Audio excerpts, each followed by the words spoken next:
టెట్కి prepare అవుతున్నటువంటి ప్రతి ఒక్కరికి కూడా మరి ఈ వీడియో ద్వారా కొన్ని మార్కులు సంపాదించడానికి ఎక్కువ అవకాశం ఉంది.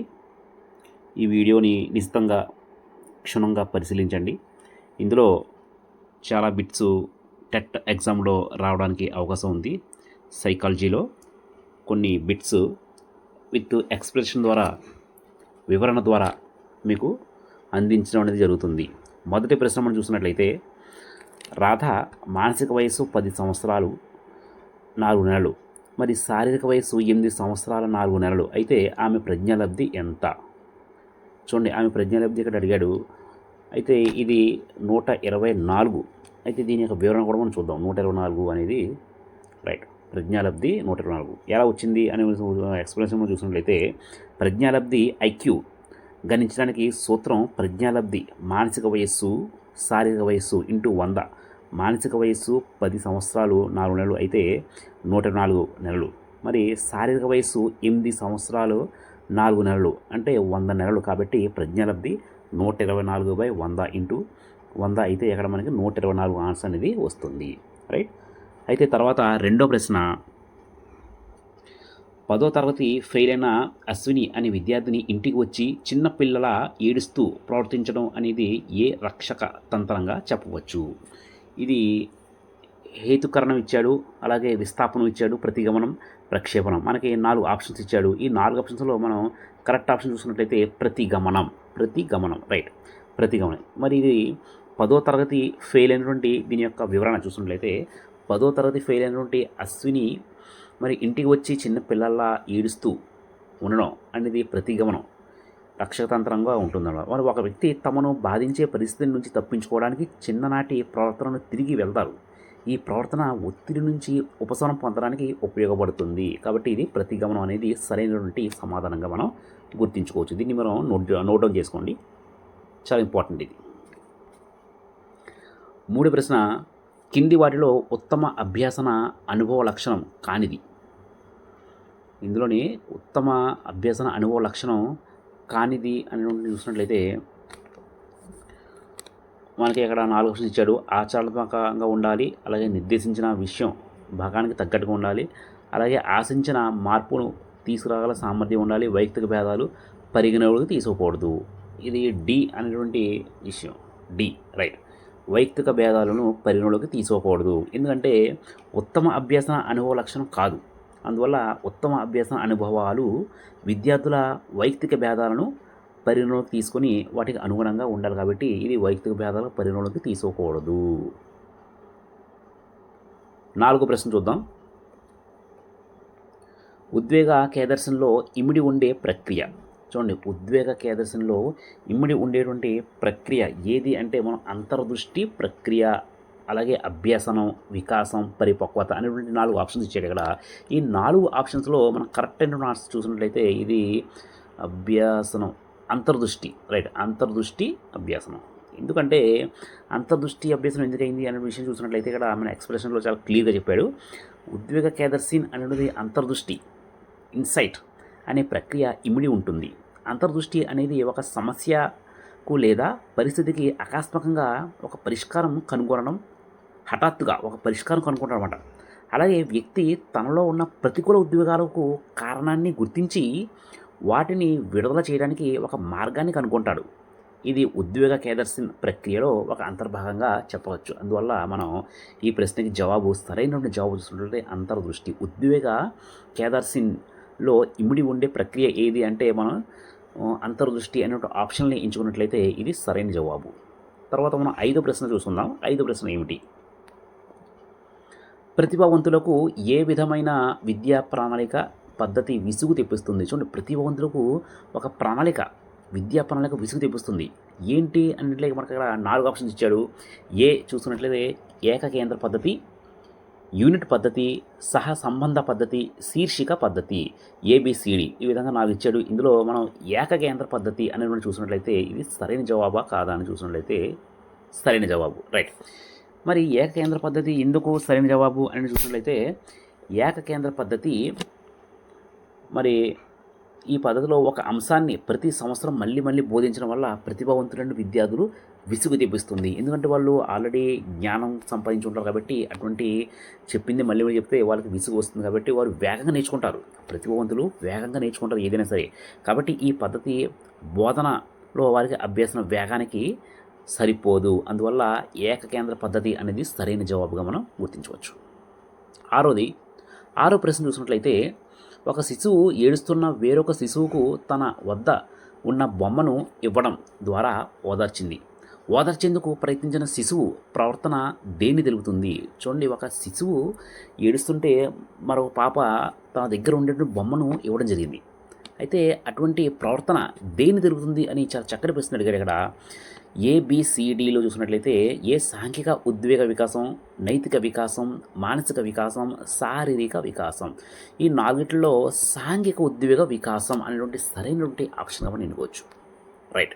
ఎందుకు ఇది సాంఘిక ఉద్యోగ వికాసం అయింది అని చూసినట్లయితే, ఒక శిశువు ఏడుస్తున్న వేరొక శిశువును ఓదార్చడం సాంఘిక ఉద్వేగ వికాసంను తెలియజేస్తుంది. ఎందుకంటే ఇది ఇతరుల బాధను అర్థం చేసుకోవడం, సానుభూతిని, వారికి సహాయం చేయాలి అనేటువంటి ప్రయత్నించడం. సాంఘిక ఉద్వేగ వికాసానికి చెందిన లక్షణాలు ఈ ప్రవర్తన ద్వారా శిశువు ఇతరులతో సంబంధాలను ఏర్పరచుకోవడం నేర్చుకుంటాడు. అందుకే దీనికి ఆప్షన్ అనేది సాంఘిక ఉద్వేగ వికాసం అని మనం ఈ ఆప్షన్ అనేది ఎంచుకోవచ్చు. 7వ ప్రశ్న చూసినట్లయితే, కండరాలు బిగిసిపోవడం వల్ల అవయవాలను సరిగ్గా కదల్చలేకపోవడం అనేది 4 ఆప్షన్ ఇచ్చాడు. అటాక్సియా, స్పాస్టిసిటీ, అనమ్యత, అలాగే ఎథోటోసిస్. ఇందులోని సి అనమ్యత అనేది సరైన జవాబుగా గుర్తించవచ్చు. అనమ్యత ఎందుకంటే చూడండి, కండరాలు బిగిసిపోవడం వల్ల అవయవాలను సరిగ్గా కదల్చలేకపోవడం అనేది ఇది అవయవం సరిగ్గా కదల్చలేకపోవడం అనేది అనమ్యత. ఇది కండరాల నియంత్రణ లోపం వల్ల వస్తుంది. కండరాల లోపం వల్ల అనమ్యత అనేది ఏర్పడుతుంది. కాబట్టి దీనికి సరైన జవాబు అనమ్యతగా మనం గుర్తించవచ్చు. 8వ ప్రశ్న చూడండి, శిశువులో ఆత్మభావన ప్రారంభమైన దశ ఏది? ఇది చాలా చాలా ఇంపార్టెంట్. ఇది రిపీట్గా వస్తుంది. ఇది టెట్ ఎగ్జామ్లో ఈ ప్రశ్న చాలా ఇంపార్టెంట్. శిశువులో ఆత్మభావన ప్రారంభమైన దశ ఏది అంటే ఇక్కడ మనకి 4 ఆప్షన్స్ ఇచ్చాడు. శైశవ దశ, పూర్వ బాల్య దశ, ఉత్తర బాల్య దశ, కౌమార దశ. దీన్ని మనం సరైన జవాబు ఏది అంటే బి, పూర్వ బాల్య దశ. ఇది పూర్వ బాల్య దశ ఎందుకయింది? పూర్వ బాల్య దశ రైటా రాంగా చూద్దాం. రైట్, పూర్వ బాల్య దశ. ఎందుకంటే శిశువుల ఆత్మభావన, సెల్ఫ్ కాన్సెప్ట్ అనేటువంటి ప్రారంభమైన దశ పూర్వ బాల్య దశ. ఈ దశలో పిల్లలు తమను తాము గుర్తించుకోవడం, తమ పేర్లు మరియు లింగాన్ని తెలుసుకోవడం, మరియు నేను లేదా నాది అనేటువంటి పదాలను ఉపయోగించడం ప్రారంభిస్తారు. ఇది వారి యొక్క వ్యక్తిత్వం మీద ఏర్పడడానికి పునాది వేస్తుంది. అందువల్ల మనం శిశువు ఆత్మభావన ప్రారంభమైన దశ ఏది అంటే పూర్వ బాల్య దశ అనేటువంటి మన ఆప్షన్ గుర్తించుకున్నట్లయితే ఇది సరైన జవాబుగా దీన్ని మనం గుర్తించవచ్చు. ఇది చాలా చాలా ఇంపార్టెంట్. ఇది నోట్ డౌన్ చేసుకోండి. 9వ ప్రశ్న, అధివృక్క. చూడండి, కింది వాటిలో అధివృక్క గ్రంథికి సంబంధించి సరైనది సరైనది ఏది అన్నటువంటి ఇక్కడ ఆప్షన్ మనకి ఇచ్చాడు. అధివృక్క గ్రంథికి సంబంధించి సరైనది ఏంటంటే ABCD. స్త్రీలలో అధిక అడ్రినల్ రక్తం కలవడం వల్ల మీసాలు గడ్డం వస్తాయి. ఏ ఆప్షన్ ఇది? బి, స్త్రీలలో అధిక అడ్రినల్ రక్తంలో కలవడం వల్ల జననేంద్రియ వికాసం త్వరగా జరుగుతుంది. సి, ఈ హార్మోన్ వ్యక్తి ఉద్వేగంపై ప్రభావం చూపుతుంది. స్త్రీలలో అడ్రినల్ స్థాయి తగ్గడం వల్ల మగవారి గొంతుగా బొంగురుగా పోవడం. ఇది సి ఆప్షన్ అవుతుంది. Right, C option. ఎందుకు సి ఆప్షన్ అయింది అనేది మనం ఒకసారి ఎక్స్ప్లెనేషన్ చూసినట్లయితే, అధివృక్క గ్రంథి స్రవించే హార్మోన్లు వ్యక్తి ఉద్వేగాలపై నేరుగా ప్రభావం చూపుతాయి. ఈ గ్రంథి స్రవించే adrenal hormone fight or flight ప్రతిస్పందనకు కారణమవుతుంది. దీనివల్ల భయం, ఒత్తిడి కోసం వంటి ఉద్వేగ పరిస్థితుల్లో శరీరం ప్రతిస్పందిస్తుంది. ఇక్కడ మీకు ఈ బిట్ కాకుండా మళ్ళీ ఇందులో మనకి వేరే బిట్ కూడా ఈ ఎక్స్ప్లెనేషన్లో చాలా చక్కగా ఇచ్చాడు. చూడండి, ఫైట్ ఆర్ ఫ్లైట్ అనేటువంటి గ్రంథి ఏది అన్నట్లయితే మనం దీన్ని మనం గుర్తించడానికి అవకాశం ఉంది. అధివృక్క గ్రంథి ఫైట్ ఆర్ ఫ్లైట్ అని కూడా ఉంటుంది. దీన్ని చూడండి, ఫైట్ ఆర్ ఫ్లైట్. ఇది కూడా దీనికి ఈ విధంగా కూడా మనకి క్వశ్చన్ అనేది అడిగి తిప్పి మార్చి ఇచ్చినట్లయితే మనం అధివృక్క గ్రంథికి సంబంధించిన సరైనది ఏదంటే ఫైట్ ఆర్ ఫ్లైట్ అనేటువంటి విషయాన్ని కూడా మనం గమనించాలి. అధిక ఒత్తిడి, భయం, కోపం వంటి ఉద్వేగాల్లో ఈ పరిస్థితి చూపింది కాబట్టి ఇది సి ఆన్సర్ అనేది కరెక్ట్ ఆన్సర్. 10వ చూడండి, 10వ ప్రశ్న. ప్రేమ్జీ అనేటువంటి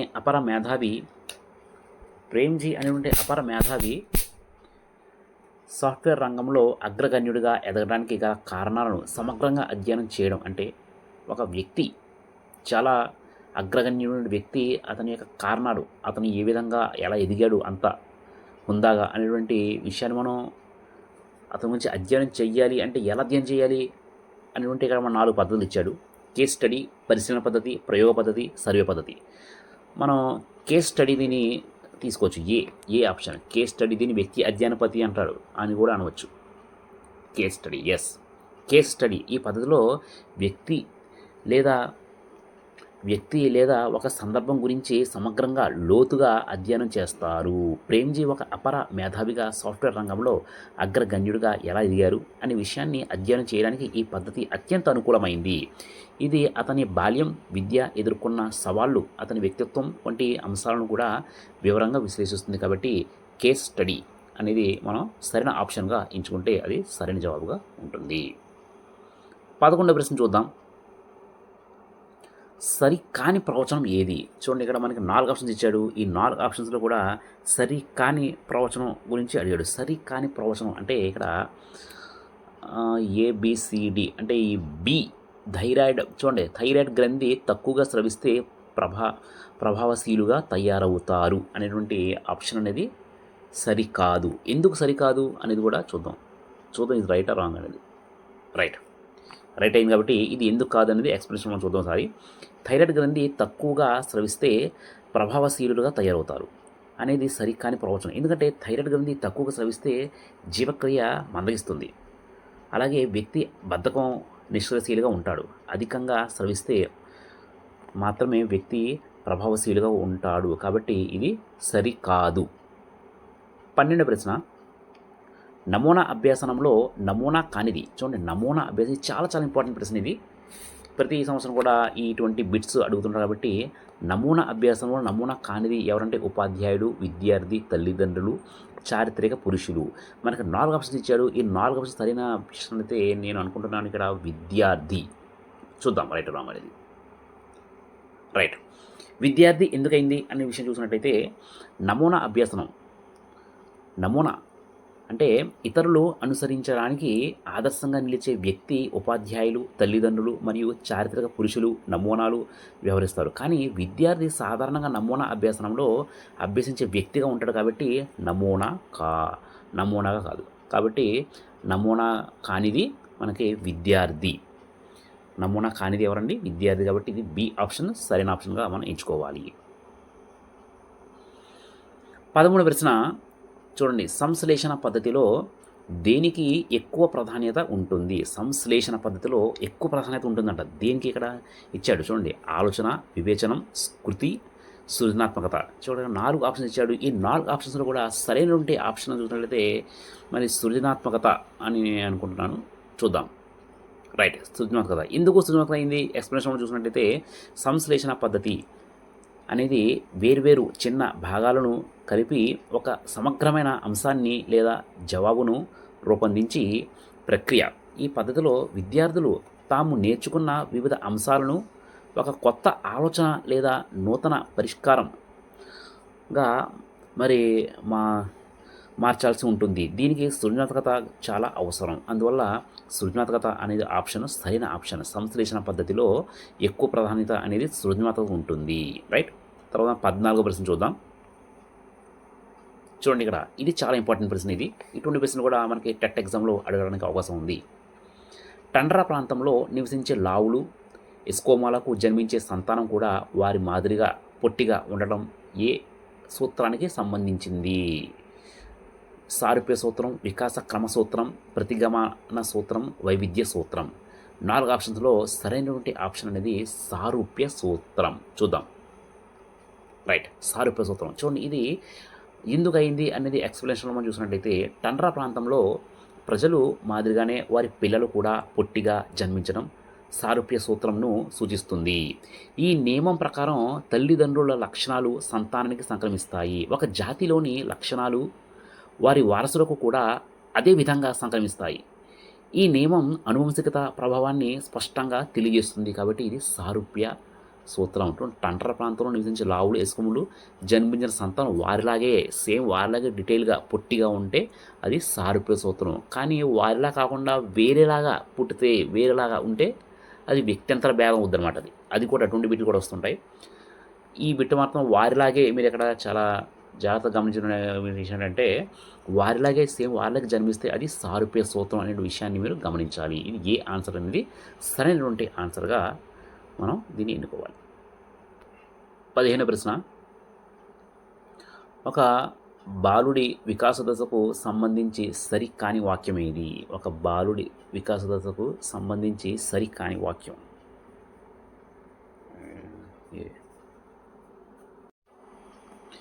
ఒక బాలుడి వికాస దశకు సంబంధించి సరికానిది అనేటువంటి తెలిస్తే ఇది ఉత్తర బాల్య దశ సాంఘిక వికాసానికి తొలిమెట్టు అనేటువంటి ఆప్షన్ ఇది సరికానిటువంటి ఆప్షన్గా ఉంటుంది. గమనిద్దాం ఇది. రైట్. ఉత్తర బాల్య దశ సాంఘిక వికాసానికి తొలిమెట్టు. ఇది ఎక్స్ప్లెనేషన్ చూసినట్లయితే ఉత్తర బాల్య దశ సాంఘిక వికాసానికి తొలిమెట్టు అనేది సరికాని వాక్యం.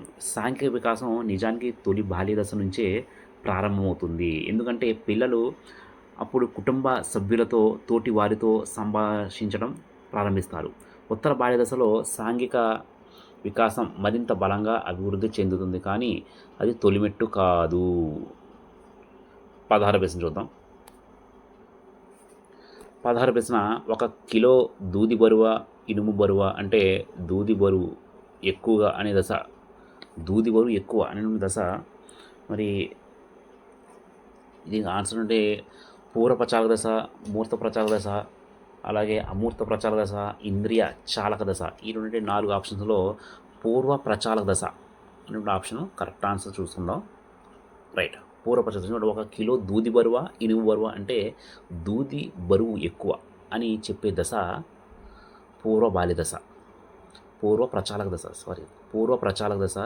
ఒక కిలో దూది, ఒక కిలో ఇనుము ఏది బరువైనది అడిగినప్పుడు దూది ఎక్కువ బరువు ఉంటుందని చెప్పడం పూర్వ ప్రచాలక దశ లక్షణం. ఈ దశలో పిల్లలు బదిలిపరుచుకునే భావనా లోపం, వస్తువు యొక్క పరిణామం లేదా ఆకారం మారితే బరువు కూడా మారుతుందని భావిస్తారు. దూది ఎక్కువ స్థలాన్ని ఆక్రమిస్తుంది కాబట్టి అది ఇనుము కంటే బరువైందనిగా అనుకుంటారు.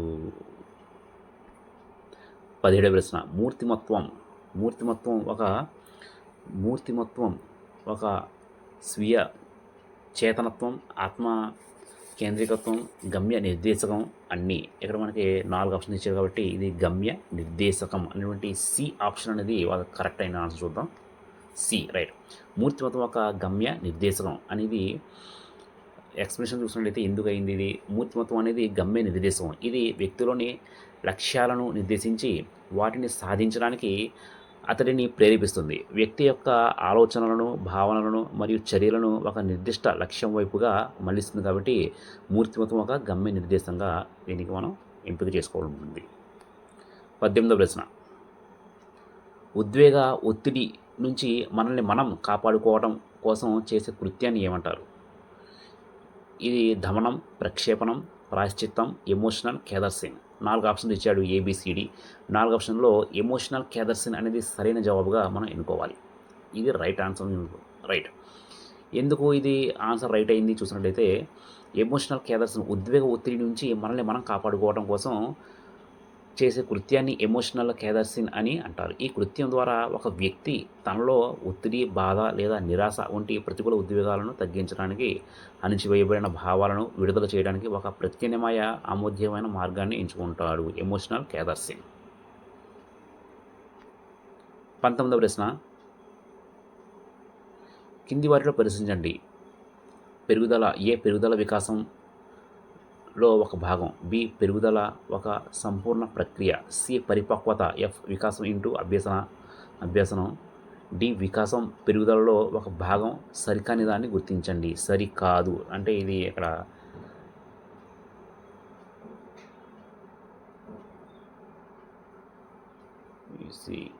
సరికాదు. ఏ వాక్యం సరైనది? నేను సరైనది అనుకోండి, ఇది రాంగ్ కాబట్టి సి అనేది చూడండి, చొక్కలు చేయాలి ఇక్కడ మనకి. వాక్యం సరైనది. ఎందుకంటే వికాసంలో భాగం బి తప్పు. ఎందుకంటే పెరుగుదల సంక్లిష్ట ప్రక్రియ కాదు. వికాసం సంక్లిష్టమైన వాక్యం సి తప్పు. ఎందుకంటే వికాసం యొక్క పరిపక్వత ఏంటో అభ్యసనం వాక్యం డి తప్పు. ఎందుకంటే పెరుగుదల వికాసంలో భాగం వికాసం పెరుగుదల భాగం కానిది. కాబట్టి బి, సి మరియు డి సరికాదు. 20వ ప్రశ్న, అధ్యాహం అనేది వ్యక్తిలో ఉన్నట్లుగా ఎలా గుర్తిస్తారు? అధ్యాహం అనేది వ్యక్తిలో ఉన్నట్లు మనం ఎలా గుర్తించాలి అంటే ఇక్కడ 4 ఆప్షన్స్ ఇచ్చాడు. నైతిక విలువలు పాటించినప్పుడు, అనైతిక విలువల చర్యలు చేసినప్పుడు, అసంకల్పిత చర్యలు చేసినప్పుడు, స్వార్థంతో వ్యవహరించినప్పుడు. అంటే ఇది నైతిక విలువలు పాటించినప్పుడు ఏ ఆన్సర్. రైట్. చూడండి, ఇది అధ్యాహం అనేది వ్యక్తిలో ఉన్నట్లు మనం ఎలా గుర్తించాలంటే ఒక వ్యక్తి నైతిక విలువలు పాటించినప్పుడు అతనిలో అధ్యాహం ఉందని గుర్తించవచ్చు. అధ్యాహం అనేది వ్యక్తిలో నైతిక అంశాలను, ఆదర్శాలను మరియు అంతరాత్మను సూచిస్తుంది. ఇది మంచి చెడుల మధ్య విచక్షణ కల్పించి అనైతిక కోరికలను నియంత్రిస్తుంది. 21వ ప్రశ్న, పాఠశాల దశలోని విద్యార్థులు కొంత అభ్యసన పరిజ్ఞానంతో మంచి చెడు తప్పు ఒప్పు లాంటి అంశాలపై విచక్షణ జ్ఞానాన్ని పొందుతారు. ఇది ఏ వికాసంలోని అంతర్భాగంగా చెప్పవచ్చు? ఇది ఏ వికాసం అంటే నైతిక వికాసం. తప్పు ఒప్పు అలాగే మంచి చెడు అనేటువంటి విచక్షణ జ్ఞానాన్ని పొందడం అనేది నైతిక వికాసం. ఏ అనేది కరెక్ట్ ఆన్సర్గా ఎంచుకోవచ్చు. రైట్, ఏ. చూడండి, ఇందులోని ఇది ఎందుకు అయిందంటే మంచి చెడు తప్పు ఒప్పు లాంటి అంశాలు విచక్షణ జ్ఞానాన్ని పొందడం నైతిక వికాసంలో భాగం. నైతిక వికాసం అనేది ఒక వ్యక్తి ఏది సరైంది ఏది సరికాదు అని నిర్ణయించే సామర్థ్యం సూచిస్తుంది. పాఠశాల విద్యార్థులు నియమాలను విలువలు నేర్చుకోవడం ద్వారా ఈ జ్ఞానాన్ని పొందుతారు. 22వ ప్రశ్న, కింది వాటిలో సహభోగి నాయకత్వానికి సంబంధించి సరికానిది ఏది? సహభోగి సరికానిది. ఏ నిర్ణయాలు త్వరగా తీసుకుంటారు, బి భావ ప్రకటన స్వేచ్ఛ ఉంటుంది, సి అందరి మనోభావాలను పరిగణలోకి తీసుకుంటారు, డి విద్యార్థి సంపూర్ణ మూర్తిమత్వ అభివృద్ధికి దోహదపడుతుంది. అంటే ఇది సరికానిది అన్నాను కాబట్టి నిర్ణయాలు త్వరగా తీసుకుంటారు. ఇది రైట్ ఆన్సర్ ఏ. రైట్, ఏ. ఎందుకు అనేది మనం వివరణ చూసినట్లయితే ఎక్స్ప్లెనేషన్లో నిర్ణయాలు త్వరగా తీసుకుంటారు అనేది సహభోగి నాయకత్వానికి సంబంధించి సరికానిది. సహభోగి నాయకత్వం అందరి అభిప్రాయాలను తీసుకున్న తర్వాత నిర్ణయాలు తీసుకుంటారు కాబట్టి నిర్ణయాలు త్వరగా తీసుకోరు. కాబట్టి ఇది ఏ అనేది సరైన ఆన్సర్. 23వ ప్రశ్న, రాష్ట్ర ముఖ్యమంత్రి ప్రజల కష్టసుఖాలను తెలుసుకోవడానికి పాదయాత్రలు చేపట్టడం ఏ రకమైన పరిశీలన? ఏ సహజ సంచరిత పరిశీలన, బి సహజ అసంచరిత పరిశీలన, సి కృత్రిమ సంచరిత పరిశీలన, డి కృత్రిమ అసంచరిత పరిశీలన. అంటే ఇది సహజ సంచరిత పరిశీలన ఏ. రైట్, ఏ. దీని వివరణ చూసినట్లయితే ముఖ్యమంత్రి ప్రజల మధ్య తిరుగుతూ వారి కష్టసుఖాలను తెలుసుకోవడం అనేది సహజ వాతావరణంలో జరుగుతుంది కాబట్టి ఇది సహజ పరిశీలన. ముఖ్యమంత్రి పరిశీలకుడుగా ప్రజలతో కలిసి సంచరిస్తూ వారి ప్రవర్తనలో ఒక భాగం అవుతారు. ఈ పద్ధతి సహభోగి పరిశీలన అని కూడా అంటారు. అందువల్ల ఇది సహజ సంచరిత పరిశీలన కిందకి వస్తుంది. 24వ ప్రశ్న, ఉపాధ్యాయుడు తన తరగతి గదిలోని విద్యార్థులలో ఒక కృత్యాన్ని మళ్ళీ అభ్యాసనం చేస్తున్నాడు. అతడు అవలంబిస్తున్న నియమాన్ని గుర్తించండి. అంటే ఒక కృత్యాన్ని మళ్ళీ చేయించడం అనేది దేంట్లో వస్తుంది అని కూడా చెప్తున్నాడు. ఇక్కడ ఏబిసిడి 4 ఆప్షన్లో ఏ అభ్యాసన నియమం, బి ఫలిత నియమం, సి సంసిద్ధత నియమం, డి ఉపయోగిత నియమం. ఇది మళ్ళీ చేస్తుంటే ఒక విద్యార్థి ఉపయోగకరంగా ఉంటుంది కాబట్టి దీన్ని ఉపయోగిత నియమంగా మనం చెప్పవచ్చు. రైట్, ఎస్, ఇది సరైన జవాబు. ఎందుకు అయింది అని చూసినట్లయితే ఉపాధ్యాయుడు విద్యార్థితో ఒక కృత్యాన్ని మళ్ళీ అభ్యాసం చేయించడం ఉపయోగిత నియమం. ఈ నియమం ప్రకారం ఒక పనిని ఎంత ఎక్కువగా చేస్తే అంత ఎక్కువగా నేర్చుకుంటారు, ఫలితం అనేది అంత ఎక్కువగా వస్తుంది. ఇది డి అనేది సరైన ఆప్షన్గా మనం ఎంచుకోవచ్చు. 25వ ప్రశ్న, ఎన్సిఎఫ్ రూపకల్పన చేసే సంస్థ A UGC, B NCERT, C NCTE, D NIOS. ఇది ఎన్సీఆర్టీ. సరైన ఆన్సర్ బి ఎన్సీఆర్టీ.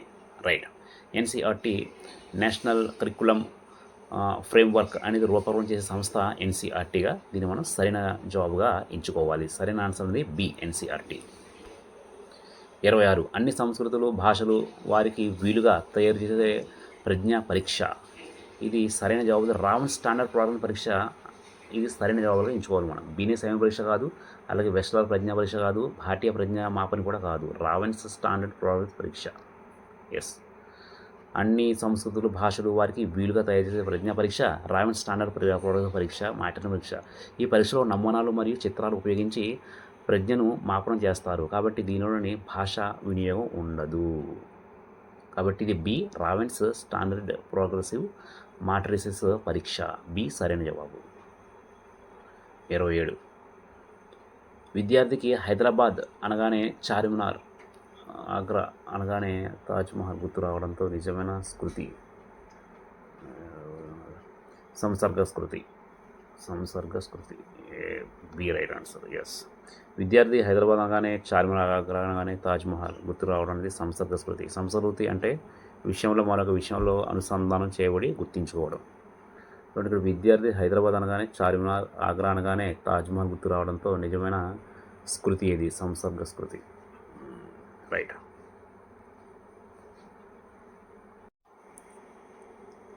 ఒకరికి క్రీడలు అంటే ఇష్టం, మరొకరికి సంగీతం అంటే ఇష్టం. ఈ విధంగా వ్యక్తుల్లో ఒక్కో రకమైన ఆసక్తి ఉండటానికి గల కారణం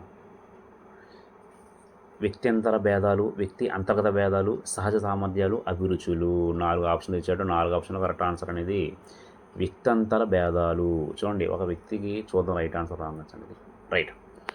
ఒకరికి క్రీడలు అంటే ఇష్టం, మరొకరికి సంగీతం అంటే ఇష్టం ఉండటం అనేది వ్యక్తంతర భేదాలు. వ్యక్తంతర భేదం అంటే ఒక వ్యక్తిని మరొక వ్యక్తితో పోల్చి చూడటం. ఇక్కడ ఇద్దరు వ్యక్తులు ఆసక్తులు పోలుస్తున్నారు కాబట్టి ఇది వ్యక్తంతర భేదాలు. ఒక వ్యక్తి ఒకటి ఇష్టం, మరో వ్యక్తి మరొకటి ఇష్టం. అందువల్ల దీనికి ఆసక్తిలో ఉన్న కారణం ఏంటంటే ఇది వ్యక్తంతర భేదాలు అనేది మనం సరైన ఆప్షన్గా ఎంచుకోవాలి. ఇది రైట్ ఆన్సర్. ఇంకా ఇంకొక ప్రశ్న ఉంది, 30 ప్రశ్న, చివరి ప్రశ్న. దాని ద్వారా ఈ వీడియో ముగుస్తుంది. 29 ప్రశ్న. పిల్లవాడికి కొన్ని బొమ్మలు ఇచ్చి ఆడుకోమని చెప్పి ఆ ఆట ద్వారా వారి మూర్తిమత్వాన్ని అంచనా